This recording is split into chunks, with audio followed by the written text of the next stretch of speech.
মানুষকে শুধু মুখ দিয়ে দাওয়াত দেওয়া যায় না, ব্যক্তিত্ব দিয়ে দাওয়াত দেওয়া যায়, আচার ব্যবহার দিয়ে দাওয়াত দেওয়া যায়। যেই দাওয়াতি কাজটা সাহাবীরা করতেন, যেই দাওয়াতি কাজটা রাসূল সাল্লাল্লাহু আলাইহি ওয়াসাল্লাম করেছেন, সেটা হচ্ছে ব্যক্তিত্ব দিয়ে দাওয়াত দেওয়া, আচার ব্যবহার দিয়ে দাওয়াত দেওয়া। 5টা মিনিট তার সাথে কথা বললে মানুষ প্রভাবিত হবে। তাকে বলা লাগবে না যে আসো ইসলাম গ্রহণ করো।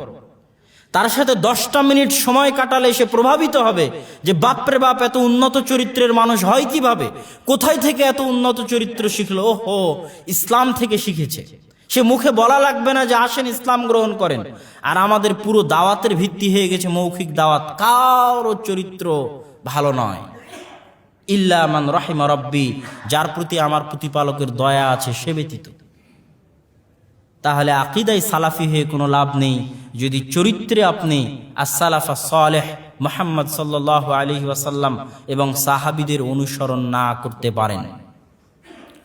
রাসূল সাল্লাল্লাহু আলাইহি ওয়াসাল্লাম, এই সহিহ বুখারীর মধ্যে প্রথম দিকের হাদিসগুলোতে আছে, রাসূল সাল্লাল্লাহু আলাইহি ওয়াসাল্লাম চিঠি লিখছেন আজিম আর রোমের বাদশার নিকটে। রাসূল সাল্লাল্লাহু আলাইহি ওয়াসাল্লাম চিঠি লিখেছেন।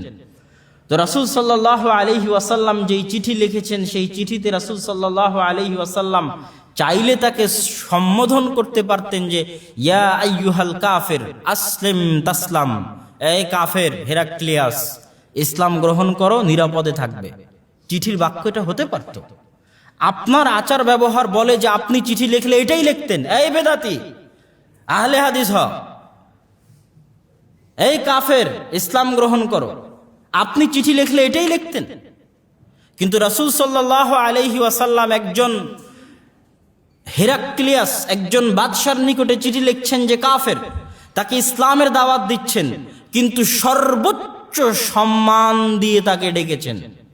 আজিম আর রোম, মহান রোমান সাম্রাজ্যের অধিকারী, আপনাকে আমি দাওয়াত দিচ্ছি, আসলিম ইসলাম গ্রহণ করেন, তাসলাম নিরাপদে থাকবেন। তাহলে একজন নবী একজন কাফেরকে দাওয়াত দিতে গিয়ে ভালো ব্যবহার করেছেন, আর আপনি একজন মুসলমানকে দাওয়াত দিতে গিয়ে ভালো ব্যবহার করতে পারছেন না। ফেসবুক খুললে দেখেন পড়া যায় না, কমেন্ট খুললে দেখেন পড়া যায় না। কিসের দাওয়াত দিবেন আপনি? এই দাওয়াতে বরকত হবে না। নেগেটিভ দাওয়াতে কোনো দিন বরকত হয় না। নেগেটিভ দাওয়াতে কিছু মানুষকে ঘুরিয়ে আনা যায় মাত্র, কিন্তু দীর্ঘস্থায়ী একটা জাতির সাথে সম্পর্ক রক্ষা করে সেই জাতিকে সাথে করে নিয়ে আপনি একটা সমাজ বিনির্মাণ করবেন, একটা বড় লক্ষ্য উদ্দেশ্য নিয়ে সামনে এগিয়ে যাবেন, এটা অসম্ভব। আপনি নেগেটিভ দাওয়াত দিয়ে মানুষকে দূরে সরিয়ে দেন, 2-1টা মানুষ আপনার দাওয়াত গ্রহণ করতে পারে, কিন্তু আপনি ব্যাপক অর্থে দীর্ঘস্থায়ীভাবে পুরো জাতিকে নিয়ে সামনে এগিয়ে যেতে পারবেন না। আপনি নিজেই জাতি থেকে বয়কটেড হয়ে যাবেন। হ্যাঁ, আপনি তখন অন্য কাউকে বয়কট করতে পারেন যখন আপনার সংখ্যা বেশি, যখন আপনি সংখ্যায় অধিক। এটাকে বলা হয় মাসালেহ মুরসালা, হিকমাহ। ইসলামে কল্যাণ চিন্তা করে দাওয়াত দিতে হয়, ব্যাপক কল্যাণ চিন্তা করে দাওয়াত দিতে হয়। আপনি যদি এখন চীনে আমেরিকায় বসে বলেন যে আমি কোনো কাফেরের সাথে কথাই বলবো না, এদের সবকে বয়কট করলাম, এদের কারোর সাথে ভালো ব্যবহারও করবো না, তো একটা মানুষকে কি আপনি হেদায়েত করতে পারবেন? পারবেন না। কিন্তু একটা 100% মুসলমানের দেশে একজন যদি নাস্তিক হয়, আপনি তাকে বয়কট করতে পারেন, এটা তার শাস্তি, এটা মানায়। কিন্তু যেই দেশে কারো আকীদা সঠিক নয়, আপনি 1-2% মাত্র সঠিক আকীদার মানুষ, এখন আপনি কাউকে সালামও দিবেন না, কারোর সাথে কথাও বলবেন না, কারোর সাথে দেখাও করবেন না, আপনি এখন নিজেই সমাজ থেকে আলাদা হয়ে যাবেন। কাকে আর দাওয়াত দিবেন? কে আপনার দাওয়াত আর শুনবে? এটা হিকমা নয়, এটা পাগলামি। এই জন্য দাওয়াত দিতে হবে পজিটিভ ওয়েতে। আপনার কথার মধ্যে কোনো নেগেটিভ কথা থাকবে না, সম্পূর্ণ কথা থাকবে পজিটিভ।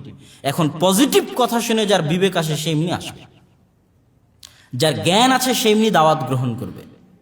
আর নেগেটিভ কথা দিয়ে আপনি নিজের গণ্ডিটাকে সংকীর্ণ করে দেন, অন্য সমাজ থেকে নিজেকে বিচ্ছিন্ন করে ফেলেন, দেশের মূল স্রোত থেকে নিজেকে বিচ্ছিন্ন করে ফেলেন।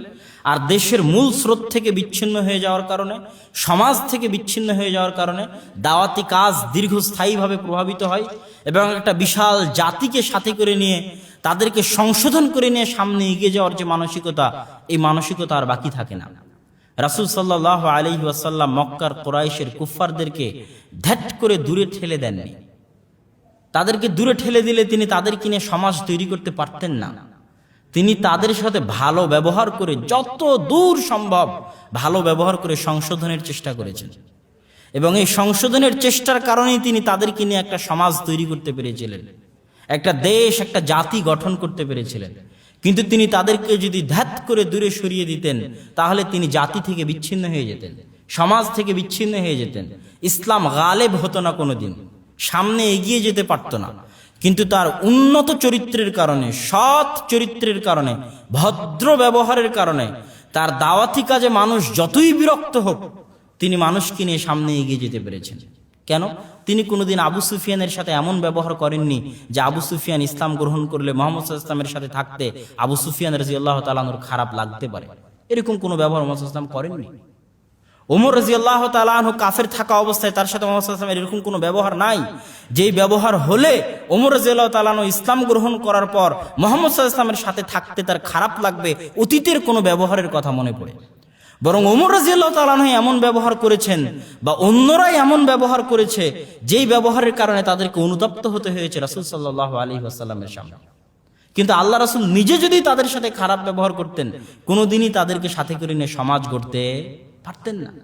কিন্তু আমাদের দায়ীদের অবস্থা দেখেন, আমাদের অবস্থা দেখেন, আমরা কেউই এদেশের মানুষদের নিয়ে সমাজ গড়তে পারবো না। কেননা ওই অবস্থা, ওই পরিবেশ আমরা বাকি রাখিনি। আমরা সবাইকে দূরে সরে দিয়েছি খারাপ ব্যবহারের মাধ্যমে, খারাপ কথার মাধ্যমে। দাওয়াত দিতে হয় নত হয়ে, দাওয়াত দিতে হয় অনুরোধ করে, দাওয়াত দিতে হয় ভালোবাসা নিয়ে, দাওয়াত দিতে হয় আবেগ নিয়ে। আবেগ, ভালোবাসা, অনুরোধ, নত হয়ে দাওয়াত দিতে হয়, অহংকার নিয়ে নয়। আমার একজন মুসলমান ভাই জাহান্নামে চলে যাচ্ছে, এই কষ্ট আমার বুকে আছে, এই কষ্ট নিয়ে আমি তার হাত পা ধরে পড়ে যাচ্ছি যে ভাই আসো, আমি তোমাকে জান্নাতে নিয়ে যেতে চাই, তার হাত পা ধরে পড়ে গেছি, এর নাম দাওয়াত। আর যখনই আমার মধ্যে কাজ করছে, আরে আমি তো সহিহ আকীদার অধিকারী, তুই তো বাতিল, কাফের, বেদাতি, মুশরিক, তখন এটা দাওয়াত নয়। আর যখন পা ধরে পড়ে গেছি, ভাই প্লিজ ভাই, আমি আপনাকে ভালোবাসি, আমি চাই যে আপনি জান্নাতে আসেন, আপনাকে অনুরোধ করছি আপনি এই রাস্তায় আসেন, আপনি যে রাস্তায় আসেন সেটা ভুল রাস্তা, এর নাম দাওয়াত।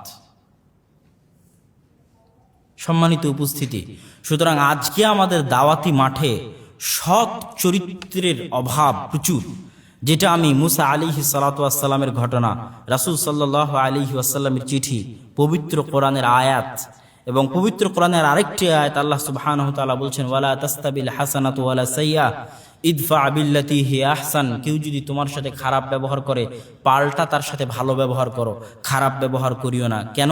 ফাইদাল্লাযী বাইনাকা ওয়া বাইনাহু আদাওয়াতুন কাআন্নাহু ওয়ালিয়্যুন হামীম।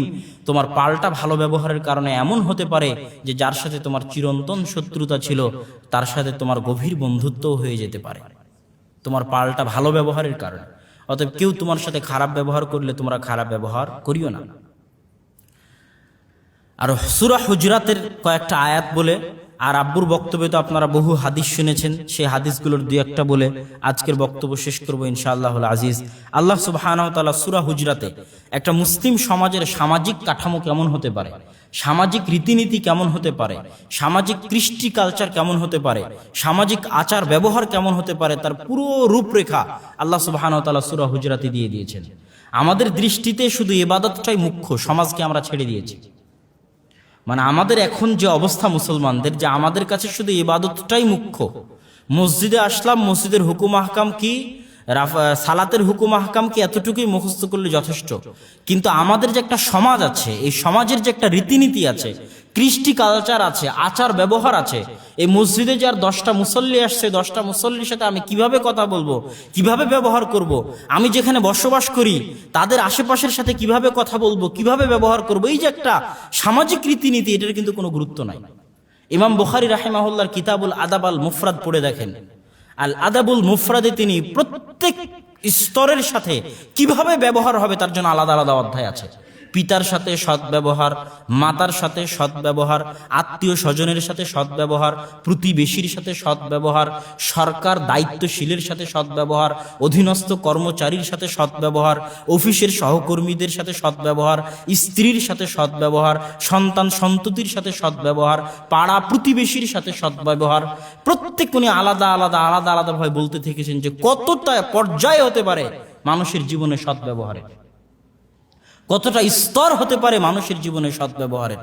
এই জন্য আপনাদের নিকটে অনুরোধ থাকবে যে সৎ ব্যবহার জানার জন্য, ইসলামের সামাজিক রীতিনীতি জানার জন্য, সামাজিক অবকাঠামো কেমন হতে পারে ইসলামের সেটা জানার জন্য প্রত্যেকের আল আদাবুল মুফরাদ ইমাম বুখারীর লেখা এই গ্রন্থটি পড়া উচিত, আর সূরা হুজরাত ব্যাখ্যা সহ পড়া উচিত। আমি সূরা হুজরাতের কয়েকটি আয়াত আপনাদের সামনে অনুবাদ করে শোনাই। আল্লাহ সুবহানাহু ওয়া তাআলা সূরা হুজরাতে বলছেন, ইন্নামাল মুমিনুনা ইখওয়া, সকল মুসলমান পরস্পরের ভাই, প্রত্যেক মুমিন পরস্পরের ভাই। ফাআসলিহু বাইনা আখাওয়াইকুম, তোমরা তোমাদের ভাইদের মধ্যে যদি কোনো সমস্যা হয় সেটা সমাধান করে দাও, ইসলাহ করে দাও। ওয়াত্তাকুল্লাহ, আর তোমরা আল্লাহ সুবহানাহু ওয়া তাআলাকে ভয় করো। লাআল্লাকুম তুরহামুন, হতে পারে যে তোমরা দয়া প্রাপ্ত হবে। ইয়া আইয়ুহাল্লাযীনা আমানু, ওহে ঈমানদারগণ, লা ইয়াসখার কওমুন মিন কওমিন, তোমাদের কোন এক দল যেন আরেক দলকে নিয়ে মজাক ঠাট্টা বিদ্রুপ না করে। আসা আন ইয়াকুনু খায়রাম মিনহুম, হতে পারে যেই দল আরেক দলকে নিয়ে ঠাট্টা বিদ্রুপ করছে, ওই ঠাট্টা বিদ্রুপকৃত, যার ঠাট্টা বিদ্রুপ করা হচ্ছে, ওই দলটাই উত্তম হতে পারে ঠাট্টা বিদ্রুপকারী দলের চাইতে, হতে পারে। কেননা কার অন্তরে কি আছে, কে আল্লাহর নিকটে কতটা প্রিয়, এটা তো কেউ জানে না। এবং মানুষের মধ্যে যখন ইবাদত নিয়ে অহংকার আসে, তখন তার নিজেকে যতই ভালো মনে হোক, সে আল্লাহর নিকটে অনেক নিচু হয়ে যায়। এই জন্য ইবনুল কাইয়িম রাহিমাহুল্লাহ তার বইয়ের মধ্যে লিখছেন আদ-দাওয়া, এই বইয়ের মধ্যে, যে কত পাপী মুমিন আছে যে তার পাপের কারণে জান্নাতে চলে যাবে, আর কত ইবাদত গুজার মুমিন আছে যে তার ইবাদতের কারণে জাহান্নামে চলে যাবে। ইবনুল কাইয়িম রাহিমাহুল্লাহ লিখছেন এটা, এবং এটা সত্য, বাস্তব। কত পাপী মুমিন আছে তার পাপের কারণে জান্নাতে যাবে। কেন? পাপ করার কারণে আল্লাহর সামনে তার নিজেকে এত নিচু, এত ছোট, এত হীন মনে হয় যে আল্লাহর দরবারে ছোট হয়ে কাঁদতে কাঁদতে কাঁদতে কাঁদতে তার ক্রন্দনটা আল্লাহর নিকটে এত প্রিয় হয় যে ওই পাপের ফলে যে কাঁদতেছে আল্লাহর নিকটে নত হয়ে, এই নত হওয়া আল্লাহর নিকটে এত প্রিয় হয়ে যায় যে আল্লাহ সুবহানাহু ওয়া তাআলা তার পাপকে ক্ষমা করে, তার পাপকে নেকিতে পরিণত করে জান্নাতে দিয়ে দেন। আরেকজন যে ইবাদত করেছে, সহিহ আকীদায় চলে এসেছে, তার সহিহ আকীদা তার অন্তরে এমন অহংকার দিয়ে দিয়েছে যে একজনকে পাপ করতে দেখে তাকে সে ছোট মনে করে। এই তুমি এই কাজ করলে তো আল্লাহ তোমাকে ক্ষমাই করবে না, এটা করলে আল্লাহ তোমাকে মাফি করবে না। যখনই আল্লাহর ক্ষমা এবং আল্লাহর মাফের সাথে চ্যালেঞ্জ করে বসে, নিজের অন্তরে অহংকার চলে আসে, তখন এই ইবাদতের অহংকার আল্লাহর ক্ষমার সাথে চ্যালেঞ্জ আল্লাহ বরদাস্ত করতে পারেন না। তখন তার ইবাদত তাকে জাহান্নামে নিয়ে চলে যায়, কেননা ওই ইবাদত, ওই সঠিক আকীদা তার অন্তরে অহংকার তৈরি করে দিয়েছে, আর এক মুসলিম ভাইয়ের সাথে ভালো ব্যবহার করতে দেয়নি। সুতরাং এটা থেকে আমাদেরকে সাবধান থাকতে হবে। আল্লাহ সুবহানাহু ওয়া তাআলা পরের আয়াতে বলছেন, ওয়ালা নিসাউম মিন নিসাইন, আর কোন মহিলাদের দল যেন আর এক মহিলাদের দলকে নিয়ে ঠাট্টা বিদ্রুপ না করে। আসা আন ইয়াকুন্না খায়রাম মিনহুন্না, হতে পারে যারা ঠাট্টা করছে তাদের চাইতে তারা যাদেরকে নিয়ে ঠাট্টা করছে তারা বেশি উত্তম। ওয়ালা তালমিজু আনফুসাকুম ওয়ালা তানাবাজু বিল আলকাব, তোমরা পরস্পরকে খারাপ সম্বোধন দিয়ে ডাকিও না। একজন আরেকজনকে ঠাট্টা বিদ্রুপ করে, নাম পরিবর্তন করে, হাসি মজাক করে নাম পরিবর্তন করে ডাকিও না। ওয়ামাল্লাম ইয়াতুব ফাউলাইকা হুমুদ যালিমুন, আর যারা এই কাজগুলো থেকে তওবা করবে না তারাই হচ্ছে জালিম। ইয়া আইয়ুহাল্লাযীনা আমানু, ওহে ঈমানদারগণ, ইজতানিবু কাসীরাম মিনাদ-দন, তোমরা অতিরিক্ত ধারণা করা থেকে বেঁচে থাকো। ইন্না বা'দাদ-দন্নি ইসমুন, নিশ্চয় অনেক ধারণা পাপ হয়ে থাকে। ওয়ালা তাজাসসু, আর তোমরা গোয়েন্দাগিরি করিও না। কারো মোবাইল হাতে নিয়ে তার চ্যাট চেক করার চেষ্টা করা, কারো পিছনে লেগে থাকা, কারো পিছনে গোয়েন্দাগিরি করা, কারো দোষ ত্রুটি খুঁজে বের করা, অনুসন্ধান করা, এটা করিও না। তুমি যদি কারো দোষ ত্রুটি খুঁজে বের করতে চাও, তাহলে আল্লাহ সুবহানাহু ওয়া তাআলা তোমার দোষ ত্রুটি খুঁজে বের করার পিছনে লেগে যাবেন। তুমি কারো দোষ ত্রুটি খুঁজে বের করে তাকে অপমান করতে চাইলে আল্লাহ তোমার দোষ ত্রুটি খুঁজে বের করে তোমাকে অপমান করবেন। এটাই আল্লাহর নিয়ম, পৃথিবী পরিচালনায় আল্লাহর মূলনীতি। আর তুমি কোনো মুসলিমের দোষ ত্রুটি ঢেকে রাখলে আল্লাহ কিয়ামতের দিন তোমার দোষ ত্রুটি ঢেকে রাখবেন। ওয়ালা ইয়াগতাব বা'দুকুম বা'দা, আর তোমাদের কেউ যেন পরস্পরের গীবত না করে। আইয়ুহিব্বু আহাদুকুম আন ইয়াকুলা লাহমা আখিহি মাইতা, তোমাদের মধ্যে কেউ কি চায় তার মৃত ভাইয়ের গোশত ভক্ষণ করতে? ফাকারি তুমু, অবশ্যই তোমরা মৃত ভাইয়ের গোশত ভক্ষণ করাকে অপছন্দ করবে। তোমার মরা ভাইয়ের গোশত তোমার নিকটে যত অপছন্দ, গীবত তার চেয়ে বেশি অপছন্দ, গীবত তার চেয়ে বেশি ঘৃণিত। রাসূল সাল্লাল্লাহু আলাইহি ওয়াসাল্লাম বলেন, তাদরুনা মাল গীবা, সাহাবীরা তোমরা কি জানো গীবত কি? তখন সাহাবীগণ আল্লাহ রাসূলকে বলেন, রাসূল আপনি ভালো জানেন, গীবত হচ্ছে কারো মধ্যে যেই দোষ আছে সেই দোষের বর্ণনা করা গীবত, আর কারো মধ্যে যেই দোষ নাই সেই দোষের বর্ণনা করা অপবাদ। আপনি বলছেন আরে বলবো না কেন, ও তো সত্যি করেছে। সত্যি করে থাকলেই বলাটা গীবত, ঘটনা সত্য হলেই বলাটা গীবত, আর ঘটনা মিথ্যা হলে বলাটা অপবাদ। তথা আপনি যে যুক্তি দিচ্ছেন আরে করেছে তো বলবো না কেন, ঘটনা তো সত্য বলবো না কেন, ঘটনা সত্য এই জন্যই বলা হারাম, এটাই গীবত। ইসলামে মুসলমানের মর্যাদা হারাম, শুধু মুসলমানের রক্ত এবং মুসলমানের জান, মুসলমানের ধন সম্পদ হারাম নয়। একটা মুসলমানকে হত্যা করা যত বড় অপরাধ, ওই মুসলমানের ধন সম্পদ চুরি করা, ডাকাতি করা যত বড় অপরাধ, ওই মুসলমানের গীবত করা, অপবাদ দেওয়া, গালি দেওয়া তত বড় অপরাধ। কেননা তিনটাই সমানভাবে হারাম, ঠিক যেমন কাবাঘর হারাম। আজকের বিশ্বে, আধুনিক বিশ্বে যারা মানবাধিকারের কথা বলে, যত আন্তর্জাতিক সংস্থা আছে, এরা কেউই মানুষের মর্যাদার মানবাধিকারের কথা বলে না, মানুষের মর্যাদার সংরক্ষণের কথা বলে না। একমাত্র ইসলামী পৃথিবীতে একমাত্র ধর্ম যারা মানুষের যেমন রক্তের অধিকারের কথা বলে, মানুষের যেমন টাকা পয়সার অধিকারের কথা বলে, তেমন মানুষের মর্যাদার অধিকারের কথা বলে। একমাত্র ধর্ম ইসলাম। পৃথিবীর আর কোনো আন্তর্জাতিক রীতিনীতি নাই যেখানে মানুষের মান মর্যাদা রক্ষা করার নিয়ম আছে। প্রত্যেক রীতিনীতিতে বলা আছে যে এটা আমার অধিকার যে আমি কাউকে গালি দিতে পারবো। এটা নাকি সাংবাদিকদের অধিকার যে কারো বিরুদ্ধে রিপোর্ট করতে পারবে। এটা নাকি মানুষের অধিকার যে মুহাম্মদ সাল্লাল্লাহু আলাইহি ওয়াসাল্লামকে গালি দিতে পারবে, সবাই সবার বিরুদ্ধে লেখালেখি করবে, এটাই নাকি অধিকার। অথচ ইসলামে এটা নিষিদ্ধ। ইসলামে মানুষের সম্মান নিষিদ্ধ, মানুষের মর্যাদা নিষিদ্ধ। এই জন্য আপনি তার গীবত করতে পারেন না, তার কাউকে অপবাদ দিতে পারেন না। আল্লাহ সুবহানাহু ওয়া তাআলা এইভাবে সূরা হুজরাতের মধ্যে মানুষের যে স্বভাব চরিত্র হওয়া উচিত পরস্পরের ব্যবহারের ক্ষেত্রে তার বিস্তারিত বিবরণ দিয়েছেন, যেখান থেকে আমি কিছু আপনাদের সামনে তুলে ধরলাম। পরিশেষে দুই একটা হাদিস বলে আজকের বক্তব্যের ইতি টানবো ইনশাআল্লাহ। রাসূল সাল্লাল্লাহু আলাইহি ওয়াসাল্লাম বলছেন, মা মিন শাইইন আসকালু ফিল মিজান মিন হুসনিল খুলুক, এমন কিছু নাই যা মিজানের পাল্লায় ভারী হতে পারে সৎ চরিত্রের চাইতে। তথা সৎ চরিত্র মিজানের পাল্লায় যত ভারী হবে, অন্য কোনো আমল মিজানের পাল্লায় তত ভারী হবে না। রাসূল সাল্লাল্লাহু আলাইহি ওয়াসাল্লাম বলেন, ইন্নাল মুমিন লা ইউদরিকু, একজন মুমিন তার সৎ চরিত্র দিয়ে সিয়াম পালনকারী এবং রাতে তাহাজ্জুদ আদায়কারী ব্যক্তির সমান নেকি পেতে পারে।